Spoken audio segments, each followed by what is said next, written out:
So, Midsummer, I love that you guys signed up for this and are interested in it. I just want you to know that if I had a favorite holiday, this would definitely be it. Midsummer is the longest day of the year. It is when the sun is at its most powerful. And it is during the month of wedding and children and like marriages and all the things that bring people together to just have a damn good time. I got married on June 22nd. So tomorrow is my wedding anniversary.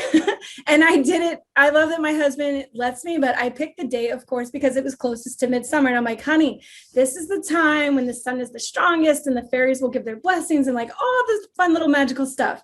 So, of course, he accommodated me and was like, whatever you want. So this holiday by far is one of my favorite because I love the sun. We're originally from San Diego, California, and that is just sunshine and mild weather.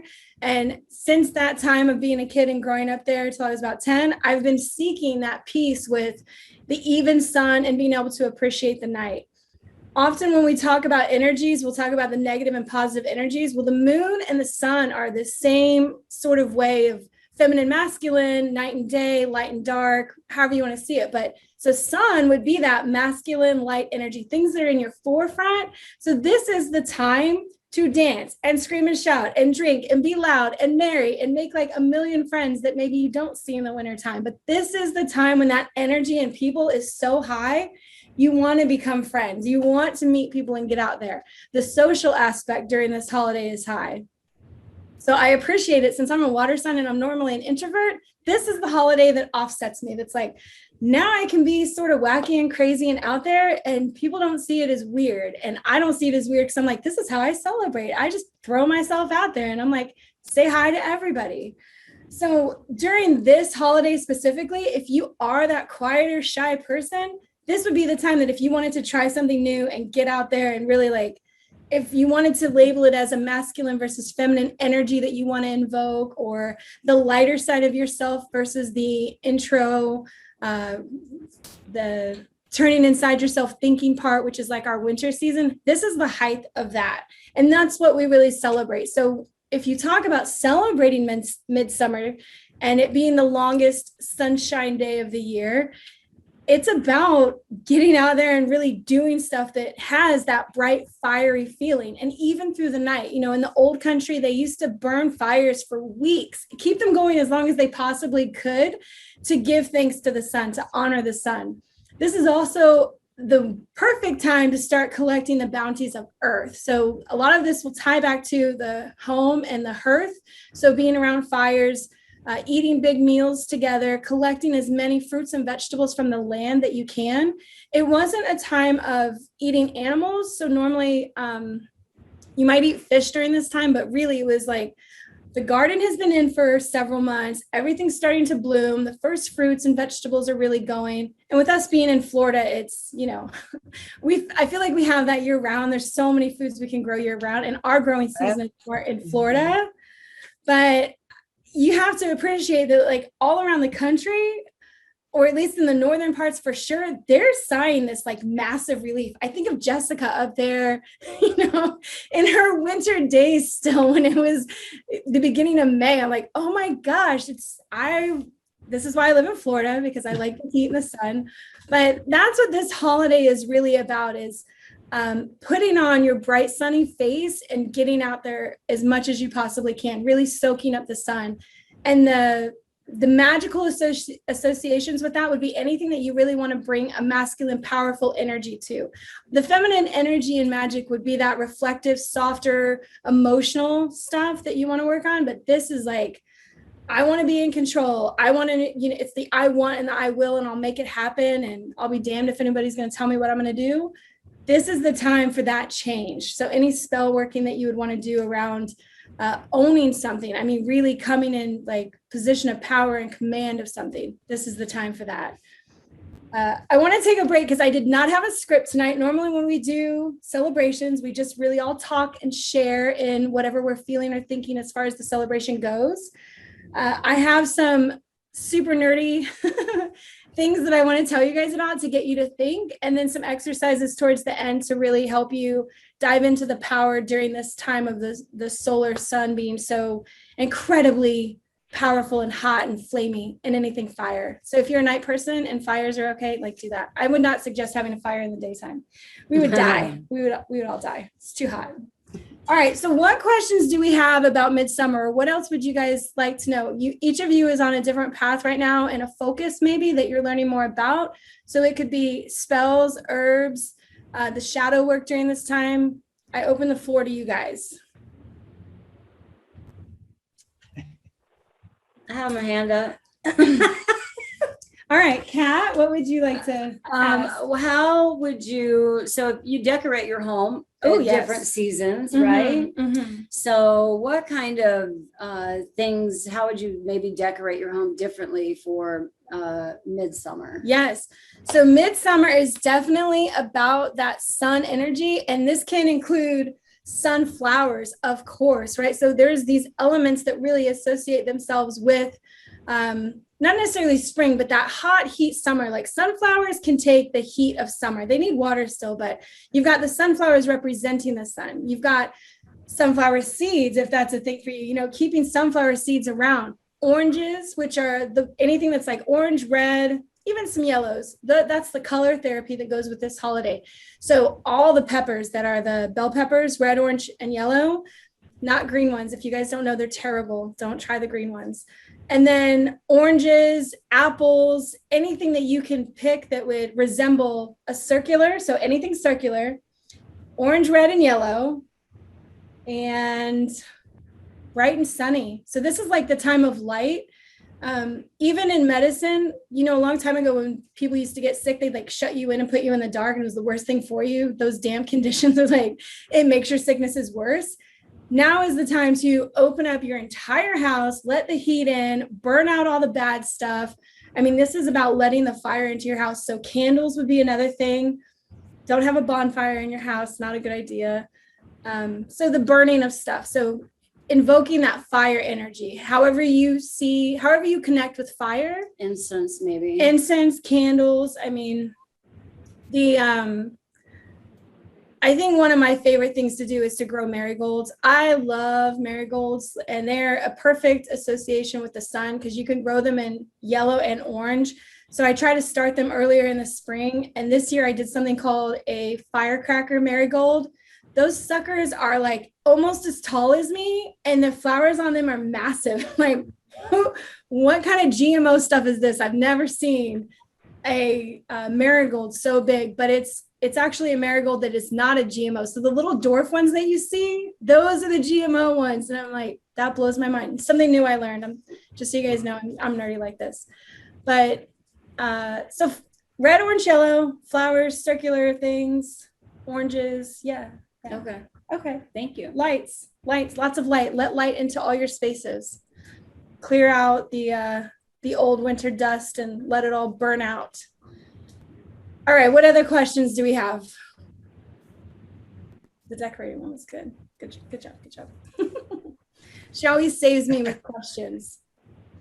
You mentioned shadow work. Like, what type of, I know a little bit about that. Okay. Could you tell me just a little bit more about what that is? Yeah. I know you have to look inward to figure things out, but what type of questions would you ask yourself, or what kind of? Oh yeah, great. I got you. Don't worry. All right, got to get on my little higher pedestal right now. Is that what it's called? Pedestal? Soapbox. That's what it is. Her soapbox, not her pedestal. Not my pedestal. That's what somebody else puts me on. Okay. This time of year, and especially I always feel like for people who have more of that divine feminine energy where we're emotional and we feel things very deeply, and maybe we take things very personally, and everything around us is not abstract. It's it's close to us. This is the time when you create the introspection of, I am a strong, independent, powerful blank, and you fill it in, whatever you are. But this is that time when you ask yourself, what have I not had power over that I want power over? internally, what is the fire burning inside of me that I have not answered the call to? I mean, we all come here as children and we're like, I want to do a million amazing things. And then over time, reality and parents and teachers are like, let's be realistic. You're going to be a tax person and work in an office where you hate it for the rest of your life. I'm really sorry. Somebody's got to do that job. So when our dreams get crushed as kids and you stopped wanting to be something because you thought, I don't make enough money. How will I ever support myself? And all that self-doubt. This is the time where you burn all that self-doubt away and say, what's the burning fire inside of me that I need to follow? What is the call? Because fire as an element is the transformation. That fire represents that phoenix rising from the ashes, burning off the old to become something new and being worthy of it, like knowing your own worth.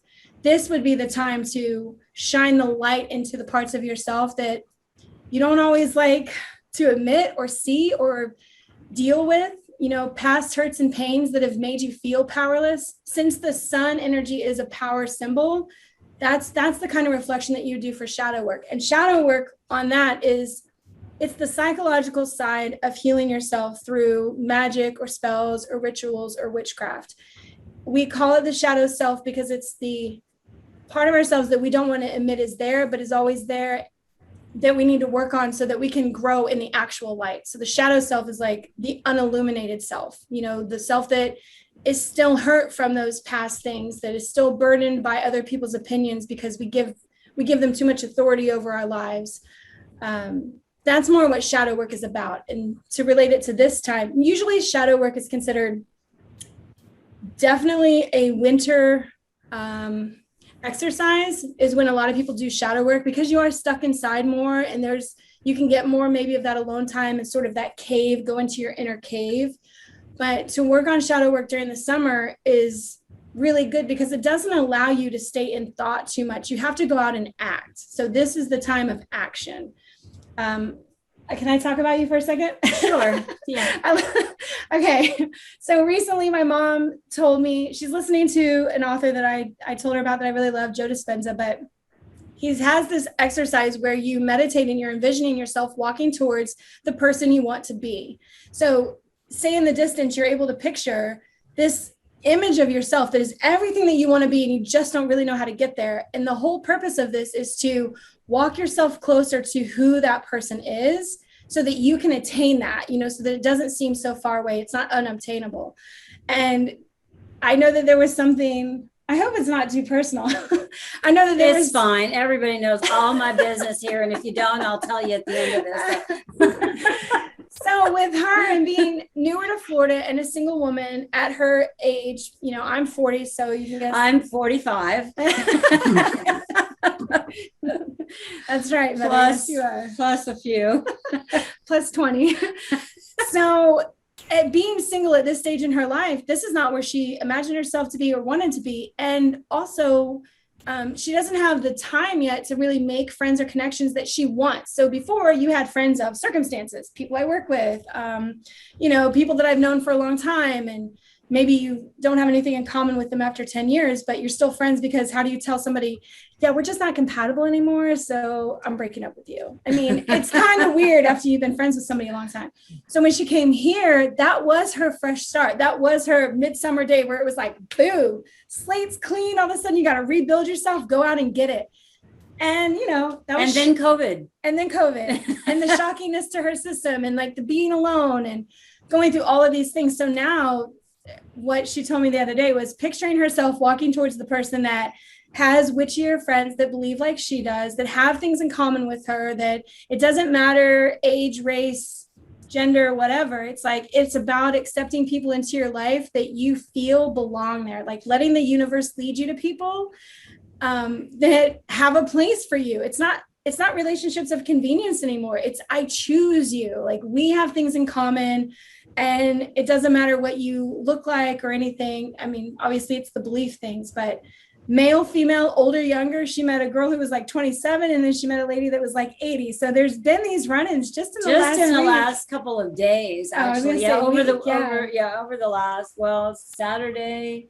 So what's happened because of listening to this, this audiobook is that I'm opening myself up more to just talking to people. Normally I would be kind of like, I don't trust anybody. You know, a long time ago, I put up these walls all around me because people suck and they're mean and, you know, they use you and abuse you and all that kind of, you know, the crap that everybody goes through. But yeah, on Saturday, I just started talking to a lady. It turns out we both love cemeteries. We're going to go explore cemeteries in Florida. And then the girl yesterday at the beach, the young girl, Kylie, that's, you know, I didn't know that she was a witch. I feel like the universe is bringing things into my path to challenge me to be like, okay, are you going to do what, you know, you're going to go toward that person that you want to be, which is much more outgoing and accepting and not judgmental and just kind of like open, not fearful, almost like almost childlike, you know, because children, they say hi to everybody. They're not damaged yet. You know, they don't take all that. We take all that crap into our adulthood. So anyway, it's super cool. And, yeah, I have two new friends in the last week. And I mean, I haven't met hardly anybody in all the time I've been here. So 2 years, mind you. Yeah, making major progress here in just a few days. Laura, go ahead. Well, I can certainly relate to that. I just turned 69. I've been on my own. I've been widowed for 13 years. I live alone. My children are grown.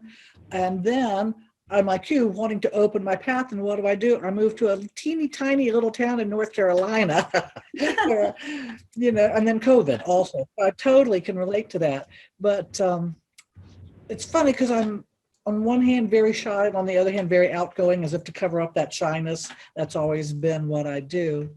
But there is a little tavern down the road here that I have discovered that could not be cuter and have a more diverse clientele. I mean, there's a lot of small town North Carolinians, don't get me wrong, but also a lot of people from Florida up here. So I have met a few people that way, but part of the door I wanted to open today was for more relationships, more friendships. Like you, it doesn't matter the age or the race, the sex, any of that. Just more companionship, I think, is what I need. Yeah. You know, I would have a pet if I was more reliable, but I'm not that dependable. And so, but I am kind of coming down off a high. My son and his wife and their dog were here for a week. So that was really wonderful. So now I have to go back to real life. So lots of human interaction during that time. Well, we just had something manifest today that we've been, I think, thinking about and working. I don't know. We haven't actually done like. Speak for yourself. Okay.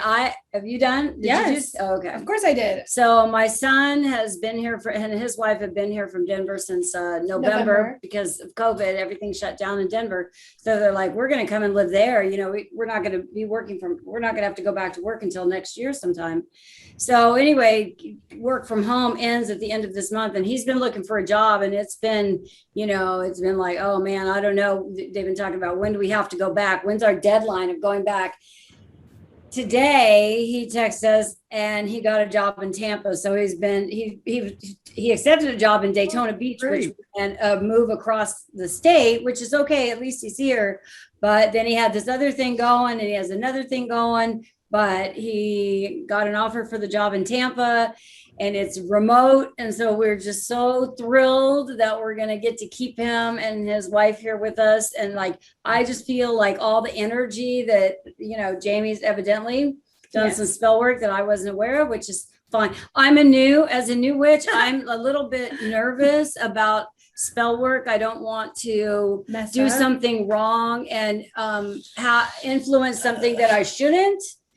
There's a lot of fear around that. Yes. You know, because if I tell you the story, I may have told some of you the story about my other daughter who did the spell on weather, and and it turned into a catastrophe. It was a catastrophe. And so, you know, so when I think of that, what she did there, and And I'm like, yeah, I'm really nervous about spell work. So I just put it out into the universe. And when he texted me today, I got up and I was like, thank you, universe. I just started touching my plants, like I don't know how else I can connect with the universe, but touch the leaves on my plants. I was just so happy. We're really, really thrilled. And I just feel, so fortunate that that's happened for us. Well, I do love that he's the only male in our family now. I think we were already super small to begin with, but the male relatives in our family are very, very limited. And my brother, her only son, is definitely like the only male in the adult community besides people that my sister and I are marrying or married. But it's like on the holiday that would be like the most masculine of them all, he gets to stay with us. The 3 feminine energies that he grew up with. It was a house of 3 women and him. And it was like, he got the news today. And the only thing I asked the universe for, I was like, let him get a job within 50 miles of us. Cause I knew that it was reaching. We live in a small area and he has this like really high job and security with computers or something stuff. And I was like, all right, I get it. I can't be like right down the street. I got you. But like 50 miles, universe, not a lot to ask. And sure enough, that just went out on, what day was I with them? I went over there on Tuesday of last week. And so I gotta say, I feel very, very blessed that just within a week, it usually doesn't happen that fast, but there you go. Something has happened, and it happened on the solstice, which of course is like to ask the universe to just like dial up and I need delivery of this miracle for me, please. I have a request I'd like to submit. Can you 30 minutes or less maybe? But it's putting that energy and the thought out there. And that's what spell work is. So even though she might not have done the whole thing of getting stuff together, setting her space, putting her intention out there, she thought it over and over and over again. And that's part of the work for us, is just realizing that our thoughts have so much power once we realize them. When you put your energy out there by thinking it, you don't even have to go through all of the spell work if you don't want to. You don't have to learn all of the plants and the crystals and light this many candles of colors. You don't have to do any of that. But if you sit with yourself and you push that energy out into the world, that is spell work. That's the strongest. No, that's not what I say. It's not the strongest. The most important tool you can ever bring with you to a spell or a ritual is your mind. That is it. Because if you have it all there in your head, exactly what it looks like, feels like, tastes like, sounds like, as many elements that you can put to make that a reality in your head, and you push that out, that is spell work. So that was a lot into our own lives. If anybody has any stories, but this is how we work as a unit here, and we're all very open with each other.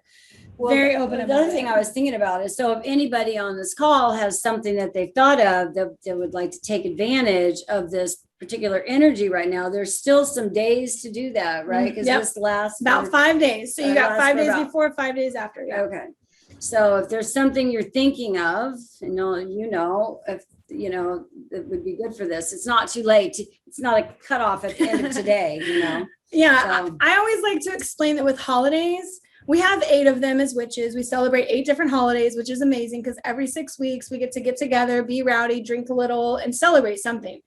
And 4 of them really mark big celestial or astrological alignments that are seasonal, right? So witches love to reconnect with nature. That's probably, if you're thinking about witchcraft, or you're thinking about even the pagan religions, whether it's Wicca or witchcraft or just being solitary, the thing that you're really trying to do is look at the cycle, the annual cycle of nature around you, and use that to amplify your own life. So the holidays are 8 different times of the year that we have to reconnect with the cycle of Earth and use that energy around us, celestially, the plants, to align with what we're really trying to do. And it only amplifies them. It doesn't mean that if you're going through something super tough and it's midsummer, you can't do that hard reflection. You can. But if you're trying to more relate to that cycle around you, that's what the 8 holidays really bring forth. They're like gratitude towards this, power towards this, the focus towards that. Just as Imbolc, which is February 2nd, that is the renewal holiday, because around this time of marriage and happiness and everybody drinking and getting rowdy, a lot of people got pregnant, and guess when their babies were born? in February, which is the holiday of rebirth and new birth. And so that's her, by the way. So yeah, that happened. 22nd. I'm a couple weeks later than the holiday, but this was the time we all just got through the winter months, and you're like, oh my gosh, I get to go out and like show my stuff to a few people and meet somebody new. So this was when the women of coming of age, even in the crazy Europe times where the duchesses were pranced around, they only had a season. That's what they called it, the season to find a mate. And after that, you were off season for mating. They treated their kids like cows or goats. Yeah, or something. if anybody's watched Bridgerton, you get a little history yeah. on that. Yeah. You know, 1813 and it definitely was a season. It was a season to find a mate. That was it. And the women had to be on their like best behavior from this time to this time and show up to all of these events and do all this partying and speak eloquently and show off their talents if they had them. But this was the time to connect the two forces, you know, and I don't really know. I mean, it's a solstice, and by the way, solstice, the word actually means that the sun stands still. So that's why it feels like the longest day. There's just this point during the day where it's like the sun never moves, you know, whereas in the wintertime, when it's the winter solstice, the sun is very low in the sky. And so everybody has super long shadows, and it kind of like touches from one horizon to the next. It doesn't really go to the top of the sky. And in Florida, we can really see that. I mean, if you ever watch just over the year, you have sun that comes through trees sideways through your house. And then in the summertime, it's directly overhead, you know, right over the top of you. And so that's what solstice means. That's where that was all going. the sun stands still, whereas equinox means equal day, equal night. So, and Laura, speaking of taverns, I actually took myself out on Saturday night, and I haven't done this like in, I don't even know, but I dressed up, I went out with a girlfriend and was looking cute and feeling good, and everybody was coupled up. So we just danced with other girls and we were like, girl power, you know. So this week we're going to do it on Friday, but we did meet the owner of the bar, and she's like, I can hook you up with some really good rich guys. So we're like, my friend that I went with, she's looking for her future husband, and I'm just looking, you know, I'm perfectly content in my life right now. I don't really know that I want to let anybody in, but if it happened, you know, when the universe sees fit to bring that person, I think I'll know. So, yeah. Well, I would say the difference is you have a girlfriend to go with. Yeah. Where I go, I generally have to go my own. So it really, I have to get up my gumption pretty good to do it. Yeah. I'm better at it than hard. I was, and I know. Yeah. It does take gumption too. Yeah. If you wear the color red, you'll feel bolder. That's all I have for you. I had on red shoes. Not Dorothy. No, they were more like orange red. Yeah. Like this season. Yes. Listen, that is something that is very true. Color therapy, if anybody likes the idea of using colors to help your ailments, that is a true thing. If you ever need to know what they affect, look it up on chakras. You can find what the chakras affect everywhere online. But red is definitely the color of the boldness, and it's the primal color of all your earthly needs. So wearing red instantly attracts people towards a need to be desired, looked at, felt, heard. It's a very bold color. It's why a lot of politicians wear blue. They don't want people to think that they're assholes, so they wear blue to think, no, look, he's a good guy. He's passive and nice. Like, you can't trick me with your blue tie, sir. So there's color therapy in the way that people do stuff. And if you want to feel bolder or even out of your element and sort of embrace that fiery thing, really wear red, orange, yellow, or mixtures of that pattern. Coral. I love the color coral, definitely. You're sort of wearing like a fuchsia pink today. And then, anything with flowers, circles, orange, that's all in the element of I shall be seen, heard, and I don't give a damn. And that's really what it does for the color power. Okay, we talked quite a bit. What other questions? Krista, I hope I answered a little bit more of your shadow work question and how it is with this holiday. Okay, great. shadow work, a lot of people think about it mostly in the wintertime because it's the season for it, but this is the shadow work for acknowledging your own power. So anything to do with that, take back your own power and like reconnecting with yourself, I would say, individually. And I'm a married person, so I don't mean that as like only if you're single. I mean, even if you're in a relationship, make sure that you have your own power and space. Super healthy to have that balance. Always carry that balance.